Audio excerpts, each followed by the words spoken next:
Je peux commencer là. Je suis Abdellah Taya, et je suis écrivain marocain.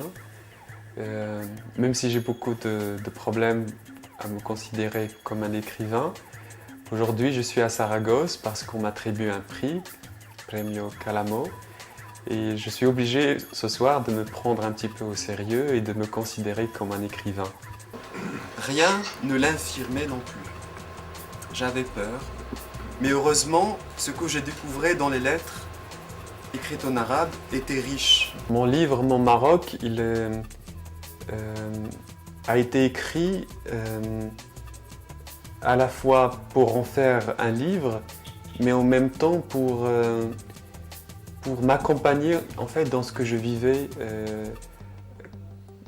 dans ma vie quand j'ai débarqué en Europe. C'était des textes qui ont été écrits pour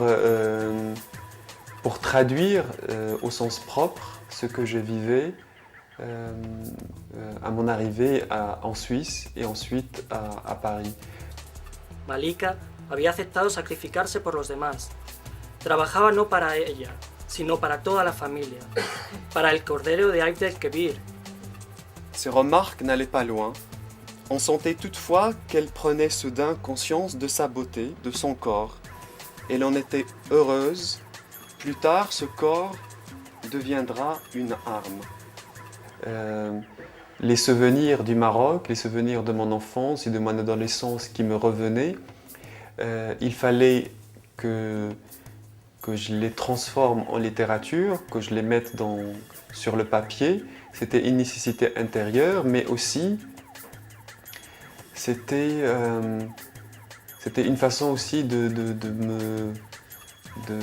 me sauver d'un certain désespoir peut-être qui me guettait, d'une certaine solitude.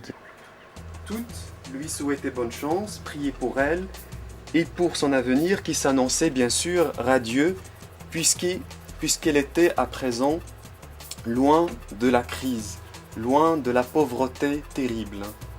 En fait, ce que j'essaie de dire, que ce livre, d'une certaine façon, m'a sauvé parce qu'il m'a ramené à des choses qui sont essentielles, c'est-à-dire le Maroc réinventé, mais en même temps m'a permis de résister à la condition d'un immigré arabe marocain en Europe. Al principio de los años 90, se dio cuenta de que esa situación de explotación no podía seguir así. Espabiló, como la gente del campo de donde venía. Todo el dinero que enviaba a la familia empezó a considerarlo como un préstamo. J'ai fait tout cela dans une langue qui n'est pas la mienne, le français, et qui, je pense, ne sera jamais la mienne parce que c'est une langue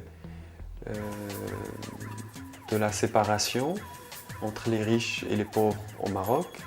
Pour envoyer des cadeaux régulièrement à tout le monde. Le pays du chocolat et des montres, la Suisse, continuait à lui réserver un accueil chaleureux. Malika habló entonces de enviarlo a la Meca para que lavara todos sus pecados. Él le besó la cabeza. Ella se construyó la casa como quería, allí donde quería. Un incidente marcó la estancia y turbó la paz, en la que todos se hallaban inmersos. Nada Je pense faltaba, que ma plus podía grande comprarse trahison Habiba a été d'écrire dans une langue qui n'est pas à moi, le français. Alors ce soir, je suis célébré ici à Saragosse pour avoir écrit dans une langue qui est celle de la trahison.